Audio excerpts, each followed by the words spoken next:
everything they've done regarding these things makes them look guilty. You had the FBI going through and redacting stuff supposedly that was related to Trump. You've had the most staggered release of all time. You've had more care put into redacting the names of Trump's friends and fellow wealthy individuals. More care went into that than redacting the names of victims and everything, because initially some were released in an unredacted form and they had to be taken down and re-redacted. So yeah, and obviously they're fighting tooth and nail on every single part of this to not have everything released. So yeah, I mean, I would say the administration, the way they're moving, makes them look incredibly guilty.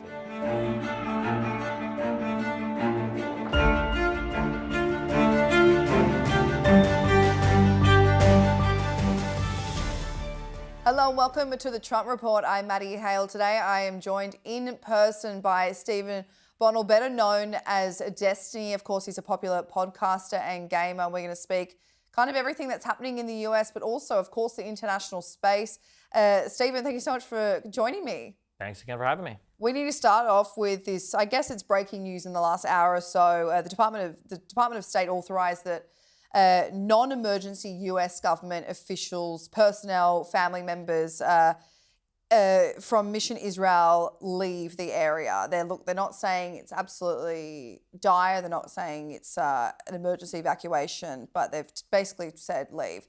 Now, in conjunction with that, China has also told its citizens to leave Iran immediately. We saw Ambassador to Israel, Mike Huckabee, send an email out to those saying you have to do so by today. Here are the things that have kind of followed through. There's reports that major Israeli cities have opened bomb shelters. There's reports that IDF soldiers were called up for air defense services. Canada then issued its strongest warning, telling citizens to avoid all travel to Iran and leave if they're there. And then India and Germany followed. So we've got this really weird thing where we've got US personnel being told to leave Israel and then other countries telling any of their citizens to leave Iran. I mean, what is your thoughts on that? Does that indicate that the US is gearing up for some strikes into Iran? I mean, it seems like it is, yeah. That would be my guess. I was trying to figure out why they wouldn't issue something to leave Iran, but I guess I'm not actually sure if you can get into Iran with a US passport. So maybe the default assumption is you probably shouldn't be there anyway if you're a US citizen, and another country would have issued an order for you to leave because you'd have to have their passport to get out or to get into the country. But yeah, I mean, it seems like we're probably gearing up for something. I'm not entirely sure if the goal this time will be like a full-on attacks needed to do some kind of regime change stuff, or if it's more just attacks on potential nuclear enrichment sites, or what the plan is. But because I think that's like the main question for a lot of people. They're saying, are we in conflict with Iran because of their nuclear program and their enrichment levels, or are we in conflict because we want to oust the regime? I mean, it seems like, it feels like a regime change thing, but it's hard to predict anything. I don't think I could have predicted that we would be abducting the leader of Venezuela for a military operation. But I mean, you've seen, unfortunately with these things, you've seen some legitimate outcry related to the current administration there, the killing of a lot of protesters. The people in Iran are very unhappy with the regime. There's a lot of people who would see that regime change I would say for legitimate purposes, but man, under the auspices of the current US government, and then obviously doing whatever Netanyahu would feel is most beneficial for Israel, means that whatever would be best for the Iranian people is going to be secondary to whatever's going on in Trump's head and whatever's going on in Netanyahu's mind. Because a lot of analysts have said that a lot of Iranian people have actually called out for US military intervention, but I wonder, is US military intervention the same as striking Iran? Yeah, I mean, it's going to be similar to, I would feel for the Venezuelan people. Like in Venezuela, Maduro was very unpopular for very good reasons, but there's kind of two sides to that. It would be like getting beaten up by, I guess in the United States example, is like a black guy is beating you up and somebody shows up and stops him, but he's like a Ku Klux Klansman, and it's like, well, thanks, I guess, but the guy just showed up because he wanted to, beat up a black guy. When I look at Iran and when I look at Venezuela, regardless of what's going on in the situation there, it's not like the U.S. president right now has other people in mind and their best interests in mind. So, it's very hard to evaluate any kind of foreign policy action in the current regime as anything other than horrific, even if it would kind of benefit some of the people on the ground or the majority of the people on the ground, at least in a short-term scenario. Yeah. Does it feel like the latest when it comes to, telling citizens of various countries to leave Iran, to leave Israel, does it feel as if there is a countdown on now for the United States and Israel to strike Iran? I mean, that would be my interpretation. I Yeah. don't know what else you would interpret that as. But yeah, man, the effects. I mean, you guys dealt with this for years and years after the collapse, basically, of Syria into a failed state, right? The whole refugee crisis from that. Who knows what an Iranian regime collapse could look like, or what the effects of that could be across the Middle East and then maybe even Europe or Asia, yeah. It kind of also begs the question with how these diplomatic discussions went in the last few weeks to end Iran's nuclear program, to end their enrichment program, if it really did fail between Washington and Tehran. I mean, I don't know what goes on with any kind of, I mean, we've had, if you're in the United States, we've had peace in the Middle East like 4 times now. Yeah. So clearly that's not working. You've had how many different summits and talks, moderated by Washington between Zelensky and Putin now, and that hasn't gone anywhere. So it seems like diplomacy is just not the strong suit, I would say, Yeah. of the current Washington government. Yeah. House Democrat leadership have confirmed that they will force a vote next week. A bipartisan resolution designed to stop President Trump from striking Iran without congressional approval. Do you think that will go anywhere? I'm not really sure, because at the end of the day, in the United States, like old people love Israel in the United States, and the Iranian regime is a pretty bad regime from a U.S. perspective. So I don't know politically if there's going to be a lot of will to throw up any walls in front of Trump to stop him from doing that. Yeah, I'm not entirely sure where that'll go. I don't know what the expectation is on the outcome of a vote like that. And I don't even know if that would stop Trump anyway, so it's hard to say. I don't know if you've covered this on your show, if you've just spoken to people, but how do you think Americans and even US service people feel about a potential war with Iran? I mean, there's polling out, YouGov polling cited that around 85% say they do not want the US involved with the war in Iran. Another poll said 80% that said that they are concerned with Iran's nuclear program, and about half of that are very concerned. But there's a difference between being concerned and wanting involvement from the United States in yet another foreign war. So I wonder, do Americans want this, and even do US service members want to be involved? I mean, it's going to depend on how you sell it, and it's going to depend on what the reason is and what the involvement from the United States is going to be. Like a full-on boots on the ground thing, I can't imagine there being popular support for that in any part of the United States, even amongst the MAGA people, I don't think. But when it comes to like limited strikes on Iranian nuclear facilities and everything, you probably find enough support there to do the attacks and walk away and feel like you're still like politically viable, would be my guess. Well, on that note, so JD Vance was speaking about this today. He said the idea that we're going into a Middle Eastern war for years with no end in sight, there is no chance that that will happen. So we knew from earlier reports this week that apparently JD Vance and Tulsi Gabbard are the ones in Trump's cabinet that are anti-war, anti-going into Iran. But does this mean that their idea is to, what you're saying, strike Iran, try and get in, get out, even though that does still bear the risk of a wider escalating conflict? Yeah, just because they're saying they don't want to be involved in a wider conflict doesn't mean they wouldn't cause a wider conflict. Yeah. It might just cause a wider conflict and not want to be involved in it, So it's hard to say. Again, I don't know what the goal would be of any upcoming strikes, if it would be just to, attack like nuclear capabilities, or if this would be to try to effect some kind of regime change in Iran. I'm not sure. You spoke about how the US is kind of failing in the diplomatic negotiating space, and there's been a lot of conversations around Trump's inner circle, Steve Witkoff, Jared Kushner, as they're mediating overseas conflicts. They're trying to negotiate peace in Ukraine, Iran, Gaza. But I want to get your thoughts on what Republican Tom Tillis said about it. He said, I'm sure they're good negotiators, but they're not subject to Senate confirmation. They're not subject to oversight. So hopefully they've got some adults in the room who are. They can negotiate the broad strokes, but at the end of the day, an agreement that doesn't be that bill on Capitol Hill that gets ratified by US Congress, is it worth the paper it's written on? In my opinion, it will simply not have the staying power that we need to provide long-term certainty for Ukraine and for its neighbours. So he basically said, the same two people, that doesn't make sense. So, I mean, Tom Tillis, we have seen him go against Trump in the last few years, but saying Trump's picks for negotiators doesn't make sense. Do you agree with that? Is that common consensus? Witkoff is a complete and utter idiot. Kushner, for all of Kushner's faults and kind of the weird business associations that everybody has set up, Kushner at least seems decently intelligent. Witkoff just seems like a buffoon. I watched that go on Tucker Carlson I think a month or two before the regime changed or the presidency changed in the United States, this guy didn't even know the territories in Ukraine that were being contested. And the idea that he somehow became our envoy to do these negotiations where, he's not showing up with his own translator.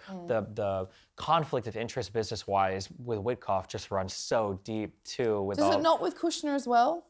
A little bit, but Witkoff, I think, is even worse. I wish I could remember the name. I don't know if it was called Liberty Financial, but like him and like Trump's children are set up, and he's like running around the world doing all of these different trade deals and everything on the backs of all these diplomatic talks as well. And I think that the Russia-Ukraine situation, in my mind, it represents more of like a black and white. Like there's a very obvious good guy and a very obvious bad guy here, with Russia being the very obvious bad guy. The Middle Eastern stuff is a little bit more complicated. So, I don't feel as bad, or I don't feel as irritated with Kushner cutting deals there. Even though there were questions about there was like a $2 billion, I think, investment that MBS made into an investment firm that Kushner was tied to after the Abraham Accords and everything, which is kind of weird. But the Witkoff stuff, as bad as Kushner is, the Witkoff stuff I feel like is like 100 times worse. And the guy seems like, 1/100th the intelligence. But we are a year into these negotiations between Russia and Ukraine, and Steve Witkoff has been there since the beginning, I believe. So do you think that Trump will keep him in the game, even though, it does feel like we're failing in these negotiations? I mean, first of all, the United States abstained from voting the other day at the UN General Assembly on lasting peace in Ukraine. Yeah, I mean, given that Americans in general just don't care much about foreign policy. We're separated by a whole ocean, and we're very short term on all that kind of stuff. And as long as Trump feels like it's not giving him very much trouble, I can't see him cutting anybody. I mean, domestically in the United States, you had a whole bunch of stuff related to our immigrations and custom enforcement, ICE, and the people around that all looked terrible, but nobody big got cut from that. So if he's willing to keep around, Kristi Noem and stuff, I can't see him cutting Steve Witkoff, but I don't know, maybe he would, I'm not sure. If he had, like you said, if he hasn't at this point, how many summits, how many negotiations, how many roads to peace have we walked down, and we haven't gotten any closer to it seems, so. Well, the thing that Americans do care about, of course, is the economy. And earlier this week, I saw that you were live reacting to Trump's news conference after the Supreme Court struck down his tariff strategy. You spoke about, I think you said it was perverted to see him thank the justices who had voted alongside him to pass these tariffs. I mean, how unusual is it to do this? The huge issue is that a lot of American politics right now is people don't know how the system works, or they never knew how the system works. So when Trump does things that are extraordinarily perverted, people think it's like business as usual. It's very frustrating. But there's a healthy amount of separation between the president and the Supreme Court. There used to be a healthy amount of separation between the president and even his officers, his cabinet level officials. So the idea that the president would tell the leader of the Department of Justice, the Attorney General, to go and prosecute somebody or to go and indict somebody is a very, very, very strange thing. But in the United States, I guess a lot of people just think like, oh, well, Biden did this and Obama did this and everybody else did this, so Trump doing it is not weird, but it is very weird and it's very strange. It's very not good. Let's get into the Epstein files. Hillary Clinton's deposition over her alleged ties to Epstein took place yesterday. Nothing really major came out of it because it was a closed door. The only real scandal, I guess, was Lauren Boebert taking a photo of her and releasing it and so on and so forth. She, of course, says that she never really met Jeffrey Epstein, has no idea really what went on, but there is documentation of a relationship between Bill Clinton and Jeffrey Epstein, numerous photos and, hanging out. He went on his plane several times, but they claim that the friendship between Bill Clinton and Epstein finished years before he was even charged and eventually convicted and then given that sweetheart deal in the early 2000s. But do you think Americans or even lawmakers on this committee believe that the Clintons had no knowledge? I think yes, because that's why it was a closed-door hearing. Yeah. Because if they thought that they knew something juicy, I think they would want that out in public. And the fact that they're doing a closed-door hearing means that they want to try to, just like selectively farm one or two different points that they can take to the public. I think that there's a reason why Hillary wanted it to be a public testimony. We've declassified so many of these files at this point. I don't know why they're doing closed-door hearings on this or what exactly they were expecting. You can also do like hybrid, like open and closed-door hearings as well. So. But if she's offering full transparency, saying that she wants a public hearing, she has nothing to hide, do you think that actually means she has nothing to hide? With regards to the Epstein stuff, 1,000,000,000%, because I think if there was something in there about them, this administration would have released it immediately. I mean, it's been what? We were almost at a little over the year anniversary of those losers outside the White House with the Epstein Files Part 1. Like, you're telling me that Bondi wouldn't have rushed to these people to print or publish anything at all that was negative or indicting of the Clinton family? Like, yeah, they absolutely would have, I think. Well, on that note, I want to read out kind of what's really been happening with consequences. So on Thursday, it was revealed that Jorge Brenda, the World Economic Forum CEO, had stepped down from his role after documents of dinners and messages between him and Epstein were found. This is from 2018 to 2019. So this is, after he was convicted. And then, but there's other people that have had to kind of face consequences. So Larry Summers resigned from Harvard.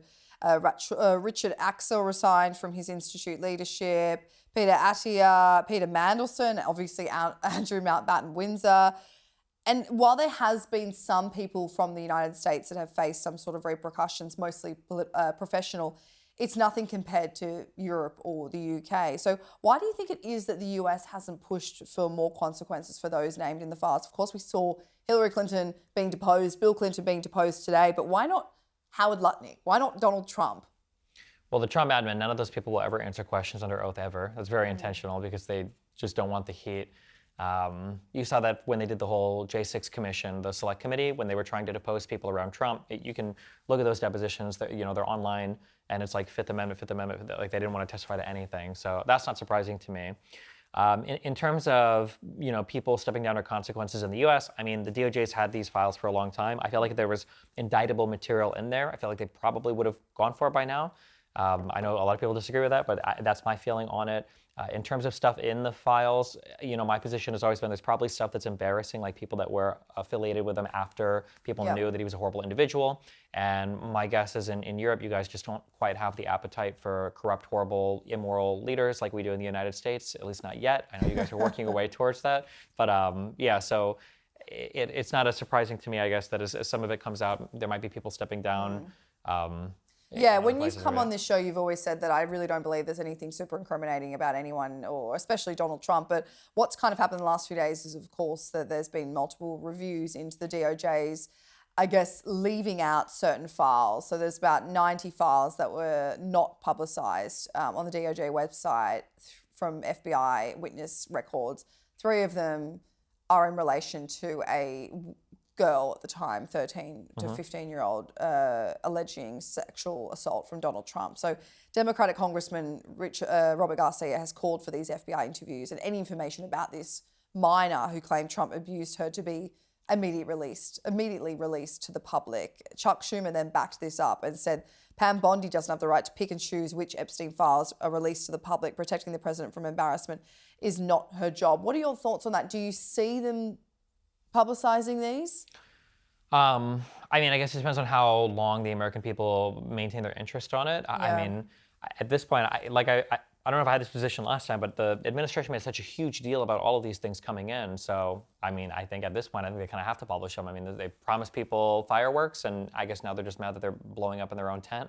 I mean, if Trump's DOJ doesn't make these 90, especially these 3 files, FBI interviews, public, doesn't that make Trump look guilty or appear so? I mean, I feel like everything they've done regarding these things makes them look guilty. You had the FBI going through and redacting stuff, supposedly that was related to Trump. You've had the most staggered release of all time. You've had more care put into redacting the names of Trump's friends and fellow wealthy individuals. More care went into that than redacting the names of victims and everything, because initially some were released in an unredacted form and they had to be taken down and re-redacted. So, and obviously they're fighting tooth and nail on every single part of this to not have everything released. So I mean, I would say the administration, the way they're moving, makes them look incredibly guilty.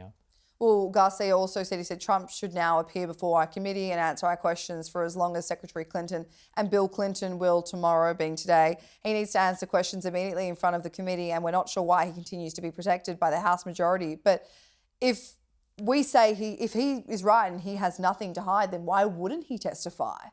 Because he probably has stuff to hide, even if it's not criminal conduct. He just doesn't ever want to answer questions under oath. It's Donald Trump.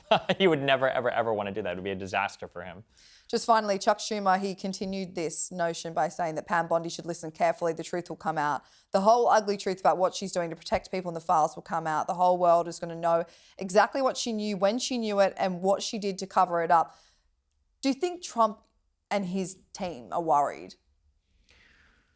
I have no theory of mind for the people in that cabinet, so I have no idea. I would imagine so, but I know that for a long time, like Mike Johnson seemed to be protective of Trump in the release of those files, and then at some point Trump was like, oh, I don't care, and he stopped caring, and it kind of threw Mike Johnson under the bus for that, and then they started to come out. So I have no idea. I don't know if maybe he thinks that it doesn't matter because his base will never turn on him anyway, although his popularity has started to slide quite a bit. Maybe he realized, I'm a lame duck president. Who cares at this point? I truly couldn't tell you. I wish I have no idea. This is a topic that you just didn't. Well, no, I also just in general for the administration, like if you were to ask me that their long-term, like when you, like the fact that, he found another way to do the tariffs and then he raised them all 5 points, I think because he was grumpy. I have no idea. I don't know what the end goal is for any of these people. I don't know if he knows what the end goal is or if he just kind of vibes it out day to day. Well, let me ask you this. It's a topic that you and I probably won't want to be talking about ahead of the midterms, but I wonder if we will. I mean, from a political perspective, personally, I don't like the topic because most of the people, in my opinion, that are very heavily invested in the Epstein stuff see it as a both sides issue. That if you find somebody that's got medium to strong opinions about it, they're in their mind, they think that every billionaire and all the Democrats and all the Republicans are all doing it together. So from an electoral perspective, that's not a very good position for people to take. I would say from a Democrat, right? Because I want people to focus on, the fact real that issues. Yeah, well, what I would call it real issues. I mean, not to say that the Epstein stuff isn't a real issue, but there are hugely partisan divides in terms of how things are ran in this country. Like ICE murdered 2 American citizens and then were protected by the administration and whisked off to other states. And I don't know if we'll ever see those officers charged. And when I say real issues, I mean real issue. Sorry, but I don't want to downplay the Epstein files and what the victims have gone through because it's absolutely horrific. And the fact that there was a pedophilia ring amongst some of the richest people in America operating, under their noses is disgusting. But I think when I say real issues, I mean I wonder how Americans, because there was a report the other week about how the White House advisors are telling Trump that he needs to kind of get back to basics and focus on issues that his voters care about, which is, of course, the economy, the cost of living, how much money they have in their pocket. So I feel like he'll try and pivot towards that again. Yeah, I mean, he might. The State of the Union that he just gave was very much that. It was a lot more calm than I expected it to be, and it seemed like he was trying to harp a lot on that affordability stuff.